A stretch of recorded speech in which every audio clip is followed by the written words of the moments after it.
The Film Basement is filmed in sunny West Hartford, Connecticut, in front of a live studio audience. Welcome to the Filmmaker's Basement, where sometimes we make horrific scheduling mistakes. I'm Brandon. I'm Andrew. And we're going to be reviewing some of the movies we saw this week, in addition to playing a game show later on. And to go into what I was talking about, so I was on a trip for a lot of last week, and as a result, I forgot to see a movie. So I'm not reviewing something new, but that's not true. I'm reviewing something that was new to me, but had been out for a little while. However, it was also so excellent that I thought there was no way I couldn't review this movie, because it was just absolutely fantastic. And on that note, let me talk about Psycho Goreman. So, siblings Mimi and Luke unwittingly resurrect an ancient alien overlord who was entombed on Earth millions of years ago after a failed attempt to destroy the universe. They nicknamed the evil creature Psycho Goreman, or PG for short, and used the magical amulet they discovered to force him to obey their childish whims. It isn't long before PG's reappearance draws the attention of intergalactic friends and foes from across the cosmos, and a rogues gallery of alien combatants converge in this small-town suburbia to battle for the fate of the galaxy. So originally this movie came out in 2020, and at the time I heard a lot of good things about it, but unfortunately it was just one of those movies I never got around to for some whatever reason. But this weekend, I was seeing some of the clips from the movie trending on TikTok, so I decided to give it a shot. And oh my god, this movie's hilarious. This movie is so funny in such an unexpected way. It's kind of like E.T. if E.T. went horrifically wrong. And if E.T. was a giant demon who killed people. So to get to some of the comedy, because that is the strongest part about this movie, it is just so funny. They make excellent use of Psycho Goreman, who essentially on screen is this very tall, physically dominating, built, terrifying, alien-looking dude, and put him in all of these situations where you wouldn't normally see someone like that. As an example, the kids like to put him through a lot of mundane tasks. Just things that, he wouldn't do otherwise. So, for instance, there's a scene early on where Psycho Goreman's in this warehouse, and the kids have just realized they have this gem that can control him. And they're trying to, kind of teach him about Earth, so that way they can bring him around a little bit and have an idea of what's going on. So Mimi, our lead, essentially, brings him these magazines. She's like, Psycho Goreman, can you please read these magazines? That way we can learn about human life and all that. And he's like, why would I ever bother reading these magazines? To which she responds, for the hunky boys, of course. And we cut to a cover of a shredded dude on there. To which Psycho Goreman responds, I do not care for hunky boys.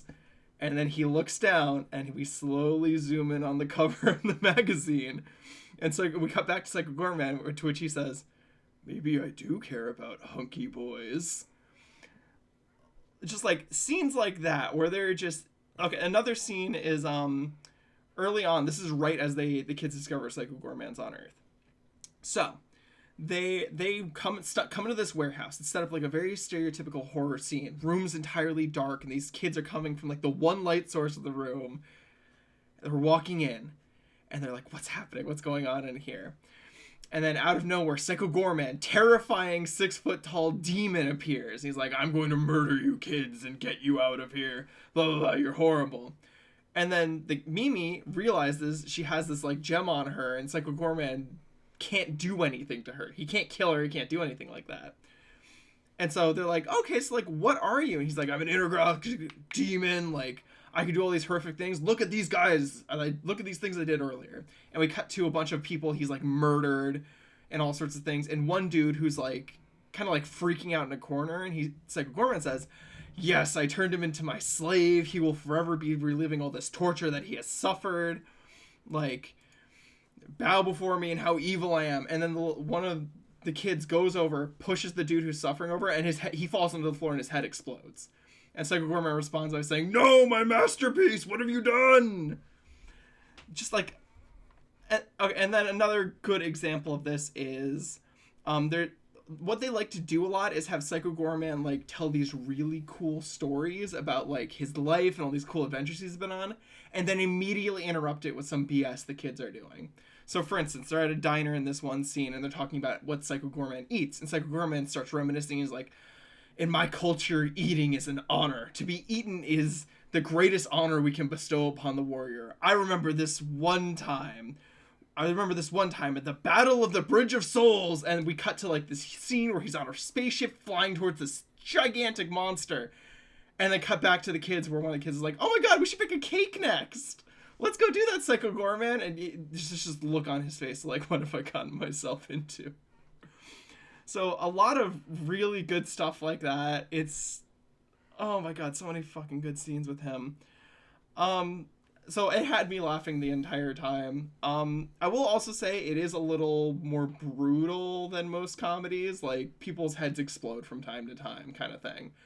But I think it works for the kind of movie it is. Because, again, Psycho Goreman's this nightmare demon. He's going to do horrific things. That's part of the comedy, is that he's being contrasted with these innocent children who are just living their lives. Additionally, I want to say they kind of nailed the look of this movie perfectly, as weird as that is to say. The best example of this is in the costumes that they use, because Psycho Goreman doesn't look like a human. He looks like a demon. Now, you can look him up. I'll put a picture of him here or whatever in post. And the costume looks really good for what, like this kind of movie. Like, I wouldn't have expected to look that good, but it really stands out. Like, it looks kind of too real, honestly. Same can be said about the other aliens that show up in the movie too. There's this race called the Templars that also has like a really well-made costume that goes along with it, which I appreciated. I like the use of the practical effects and costuming to make these essentially aliens. And they look really good for that too, and it adds more to the comedy because you can take Psycho Goreman more seriously because he looks more real. Additionally, the way this is shot also works really well too. It's kind of shot almost like a B movie. It's not like home camera quality like video, but it doesn't feel like a big, like, I don't know what's the way of putting it, like a big blockbuster movie. It's like in this weird middle place where it looks too good to be that home video, but it's not good enough to be a bigger movie. Which works, because this movie feels like a B movie that would have come out in the 80s, and I think it just matches the tone so perfectly. Additionally, a lot of the cast was really good. The guy who played Psycho Goreman, of course, was perfect. I think they nailed the voice effects on that, because he has like some modulations that go on with his voice that make him sound different. But the physical acting is also really good, too. I would also say the same for the young female lead, Mimi. I have heard people say she can be very annoying. She kind of is, but I think that's also part of the point of the movie too, is that she's not really that likable. She's a really annoying kid who happens to control a demon monster. So I thought she was all perfect, honestly, with the way she acted, and all that. Yeah, everyone else did a pretty good job in the roles. Again, the outstanding part of this movie is how funny it is. Like I said, I was laughing the whole time I was watching this movie. It was perfect. They nailed everything they could have about having this giant monster doing normal human tasks. And for that, I would say I would definitely recommend watching this movie. I'm kind of disappointed in myself that I didn't watch this sooner, because this would have been the perfect start of the pandemic movie to watch. But yeah, it was just a really good movie. Is it when did it come out? Is it early 2020 or was it delayed because of the pandemic? I think it might have been mid 2020. Don't quote me on that. I can't really remember personally. But and where did it release? Where did you watch it? I watched it on through Google Play, YouTube Movies and all that stuff. I don't think it got a theatrical release. I think this might have been direct to video, quote unquote. Well, even if there was pandemic in 2020, mid 2020, and everything was shut down, so yeah. It wouldn't have gotten a release in the theaters anyway. Yeah. And I don't think this was a movie to release in theaters. This felt like a really good streaming movie. Like a movie you watch at home with just some friends, chill out, have a good time with this ridiculous movie. It sounds a lot like the what was that old zombie movie? Fido? I don't know, but I've never heard that one. Fido is like that. It's like a comedy based around a family that owns a zombie and has to keep him under control. It just sounds a lot like that. It reminded me of it. It sounds like I would like that, because that does sound very funny. It's called Fido. It's a very odd name for the type of movie that it is, because it's a zombie movie. But that came out like when I was in high school, like late high school, I think 2008, 2009. Oh, that's not even that old. No, I didn't remember this. Huh. That's cool though. I like that there's other stuff like this out there, because I just, again, concept wise, this is a fantastic premise. So, yeah. Well, on the other end of the spectrum, I went and saw The Batman, which is what we talked about 2 weeks ago. Yeah. 2 weeks ago, because we didn't have anything to watch last week, since we were in that dull section of movie releases, but now it's starting to ramp up. Yeah, we're definitely coming out of that, which is good. First, I want to say high profile movie of the year, in The Batman. First blockbuster, I would say. Yeah. I would... What? Definitely lived up to the hype. Oh, really? I know we talked about it 2 weeks ago, and I know that I said one of the things that I've not seen in a Batman movie is I've not seen a detective style Batman like you've gotten in like the Arkham Asylum games. It has more elements of that detectiveness than most other Batman movies do, which I really enjoyed. You could really see him like figure stuff out. The synopsis is when the Riddler, a sadistic serial killer, begins murdering key political figures in Gotham. Batman is forced to investigate the city's hidden corruption and question his family's involvement. Definitely not the Riddler that we're used to seeing back when I was a kid with Jim Carrey, who is just a very overcentric goofball comedian type in green spandex. This Riddler is very much more a very serious, very highly intelligent threat to the city of Gotham and to the Batman. And you get some good riddles. Like you actually have some riddles that come out of the Riddler.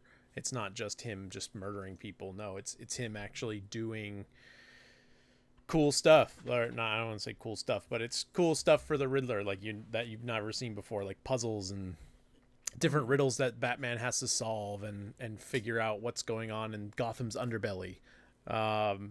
It takes place in the first few years of Bruce Wayne being the Batman. So it has a lot of Batman Year One elements to it, along with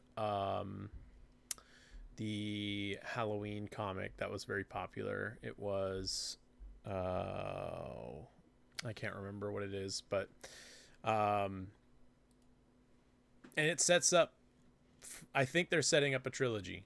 So it's going to be the second Batman trilogy in our lifetime, or ever, because there's only been one other Batman trilogy. What? Don't just go away. This one was, I don't know if I'll be able to find it. There's so much here in terms of trivia already. I always like to go through the trivia of like a movie on IMDb just because I like to see the cool stuff about it. I know it was Batman Year One, and it was the Halloween comic, but I can't remember the name of it. I can't find it. I'll remember it eventually. But regardless, the new movies, the Batman movies, I think they want to be, I think they want to have at least 3 villains in them, for each of the movies. And this one had Carmine Falcone, it had the Riddler, and it had the Penguin. So we'll see what the next movie will bring, the sequel. And I think they've already set up, I think Robert Pattinson's already said that, he said, I saw him, he was in one of the theaters for the opening night, and he said, let's go make a sequel. And so, to be fair, Robert Pattinson has been saying a lot around this movie. Yeah. And I don't know if it takes place within the DC extended universe. I don't think it does, because it didn't really tie into anything with the DC extended universe of the original, like the movies. So like, I don't know if we're gonna get, if this is like we was talking about the week before, where it's just like a Batman in a different universe or on a different world or that kind of thing, or if it's just kind of its own thing. But all in all, very good, very long, but it didn't seem like long, which was nice. It was 3 hours, but you got some very eccentric highs, and then it brought you back down. It brought you back in to think about things, and then it would ramp up again, and it would bring you back. It wasn't like, oh my God, when is this movie going to end kind of feeling to it. Or it wasn't like, oh, this is a good part for me to go to the bathroom. I try not to drink drinks when I'm in a 3-hour movie, in my old age, but go see it. You don't have to go see other Batman movies to go see this one. It's its own thing as of right now. So I really liked it. And it's different. I like the style of the movie. It's got a very dark, gritty feel to it. I liked Batman's the costume for him. It's more comic-esque than like the Dark Knight trilogy was, which, if you remember the Dark Knight trilogy, is like his cowl covered just like everything up to like here, whereas this one, it actually uncovers his entire jawline is uncovered, which is definitely more comic-esque. Overall, like, it's gotten rave reviews. I think it's like an 8.5 on IMDb. I think Rotten Tomatoes has it as a high 7, but it's one of the better Batman movies that they've come out with, and I was terrified that it was going to be bad because of the actor and the director who was doing it, but nailed it. I loved it. Yeah, turns out Robert Pattinson, amazing actor. Mm-hmm. He's just not known for his amazing acting, unfortunately. But I'm also really excited to hear that it's an accessible movie, because that is definitely one of my bigger complaints about the Marvel films, is that they feel so tied into each other. It's kind of hard to jump in. It's nice to just have a movie that's kind of stands on its own. Yeah, it's like, you can just watch this, and that's it. That's the movie. One of the first superhero movies in a while where you don't have to watch other superhero movies to watch it. I mean, Suicide Squad, you kind of had to watch the first one. All the DCEU movies, you kind of had to watch the other ones. All the Marvel movies, you have to watch the other ones, and you have to watch the TV shows. I do remember at the time, because there is the Joker, I think, is another good film to kind of correlate this to. I remember at the time thinking it would be really cool if DC started doing some, like, not like what if, like the Marvels, but like just spinning that off to like, let's do some like kind of standalone whatever. It's not connected to a universe, just like small stories we can tell within these kind of bigger superhero worlds. And I think this seems like a good extension of that, like a good path to go down. And Joker was kind of its own thing, because Joker, the way that I understand about the movie Joker is, it's not about the Joker that we all know. It's about a character who inspires the Joker to become the Joker, because Bruce Wayne is like 7-8 years old in that movie. And the character of Joker, or Jared Leto's character, is in his like mid-40s, so like the math doesn't really add up. That's the thing point. Is that it's, again, he, like, this movie is entirely disconnected from anything else. That Joker is his own thing. Yeah. Like, he's his own Joker. He's his own person. He's completely separate from, like, the DC extended universe and all that. This is just, like, it's kind of just like an example, like a what if. What if this random dude became the Joker and, like, inspired people to go chaotic? Which I liked. I like that, again. I like movies that can, like I said, stand on their own a little bit. So that does get me kind of excited to see the Batman. So I might actually check that one out. It was good. It's really good. Yes. And Zoe Saldana's character, Selena Kyle, her and Robert Pattinson have a lot of chemistry. And they casted them very well. because of I guess they've already had chemistry before. I don't know if they dated or something, or something like that. But they had already known each other for a while, so having them both in the movie as the kind of like love interest, I guess you could call it, of the movie was definitely like good casting call for that. Yeah. Also very good to hear. Also, Colin Farrell is the Penguin. Did not know that he was playing the Penguin, and when you go watch the movie, you won't be able to tell it's Colin Farrell because he's wearing a lot of cosmetics. Is it like big, like Danny DeVito Penguin, where he's big, or he's is it not like... short? He's not like a short guy, yeah. but yeah, he's fat. He's like Colin Farrell's in a fat suit, and he's got this like huge like fat neck and everything, and a scar on his face. It's like the Baron Harkonnen from Dune. Yeah, big dude flying around like a ghost. And you're like, oh, the guy who played Penguin is like, he played a pretty good Penguin, and then you look it up and you're like, that was Colin Farrell. Like, oh my god. It was great. Hell yeah. Well, it's good to hear because I definitely wanted to give it a shot, and I think I will if I have the chance to do so. But let's transition over to everyone's favorite game show, Pilot Wings.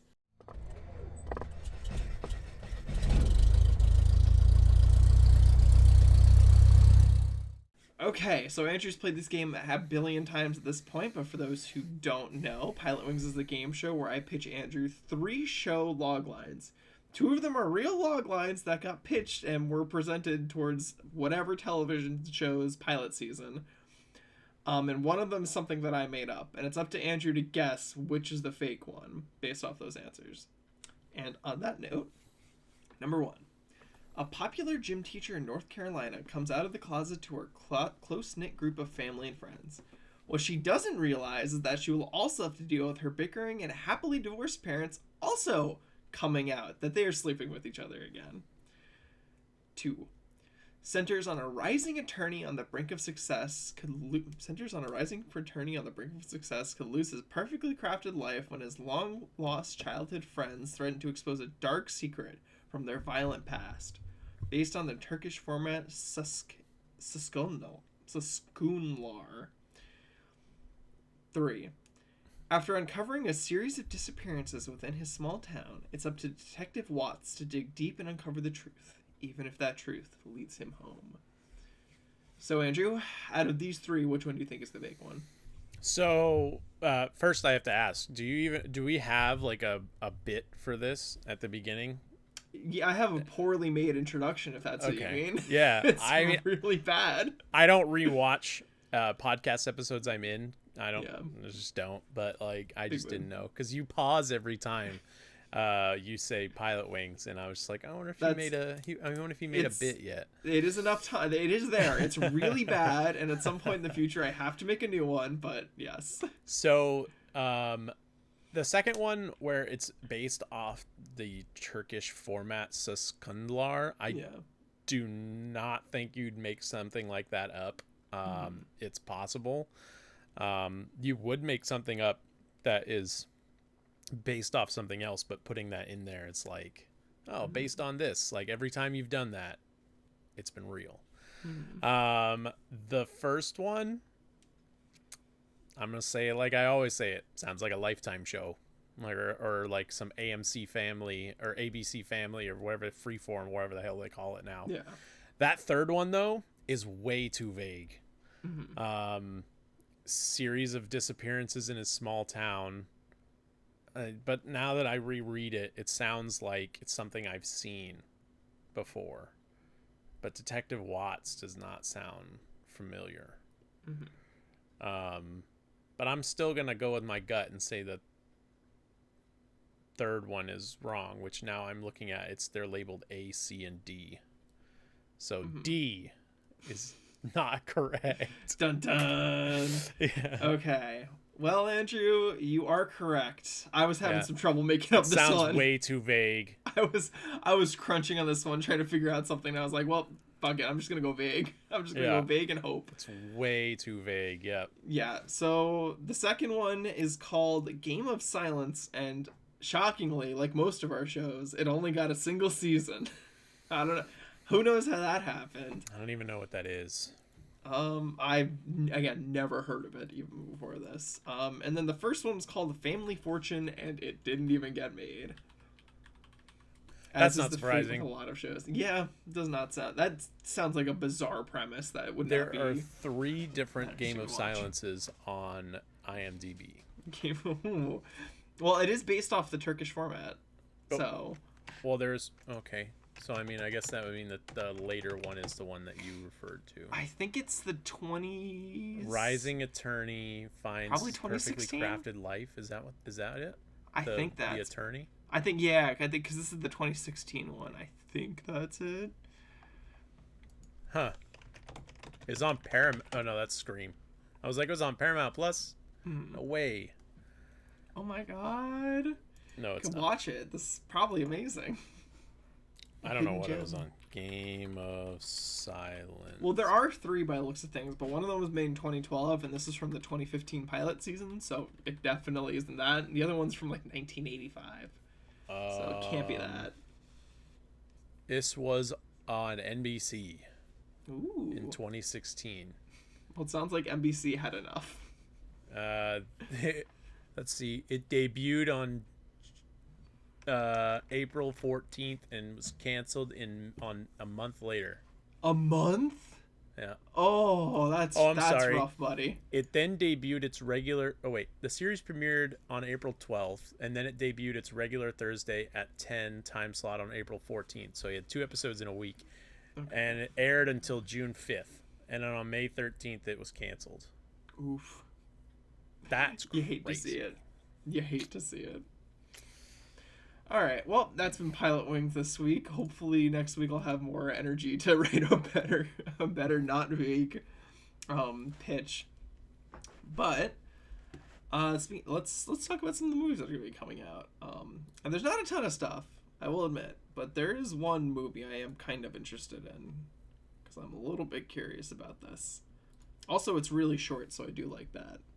It's called Off Season, and after receiving a mysterious letter, a woman travels to a desolate town and soon becomes trapped in a nightmare. And my assumption of that is she's either getting hunted by something or like something screws going on. I'm looking at the poster now, and it might be zombies. Like that could be good, but I don't know. That has my interest piqued. I'm very curious. I don't see anything I'm going to see this week or next week. Or I don't know. I was looking at the end of the month, and you've got that Infinite Storm coming out. Infinite Storm. Yeah, it's like a mountain climber movie. Okay. And then you've got that other movie that I keep seeing in the theaters every single time I go to the theater. It's that Everything Everywhere All at Once. Everything Everywhere All at Once? What's that? Yeah, it's at the end of the month, so I mean, we can talk about it later, but it's an aging Yeah. Chinese immigrant is swept up in an insane adventure where she alone can save the world by exploring other universes, connecting with the lives she could have led.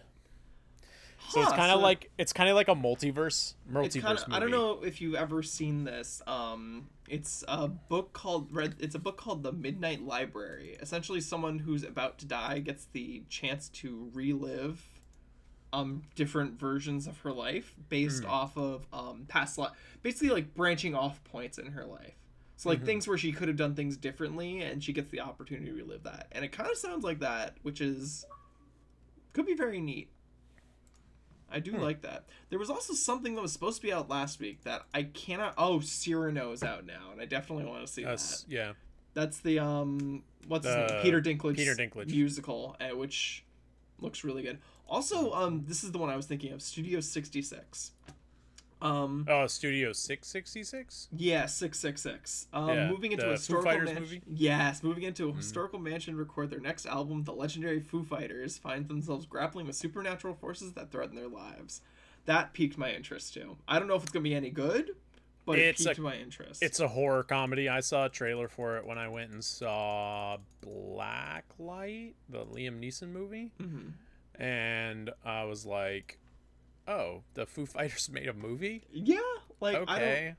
I don't really know the Foo Fighters like all that well, but a demon possesses Dave Grohl and just goes on a murder spree, and I'm like, all right, could be funny. I guess.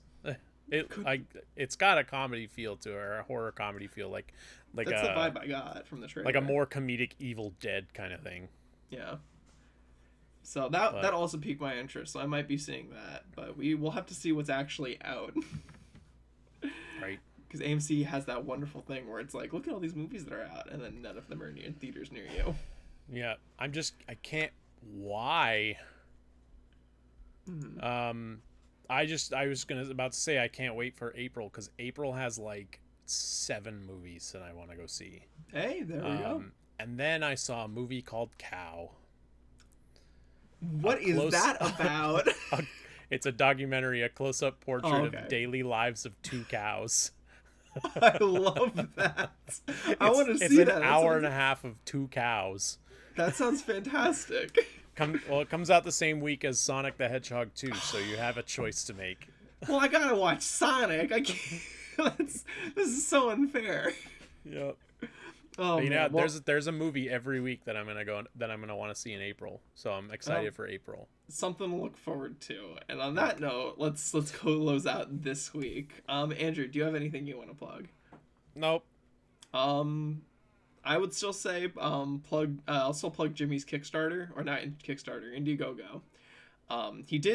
So the movie did get shot. Now he's in the process of editing it. So if you could donate to his campaign, that'd be fantastic, because editing costs are very high and it's very pricey. So, if you can, every little bit helps. It's a great cause and a great movie that he is getting made. Wasn't it? It wasn't Indiegogo. It wasn't. It was GoFundMe. It was probably GoFundMe. Yeah, it was GoFundMe. Every time I can't get there. I can't get it right every time. Every single time I've gotten it wrong. You think after some point I'd learn, but no. But yes, go support his GoFundMe. I assume Andrew can put it in the description of the video. So please do so.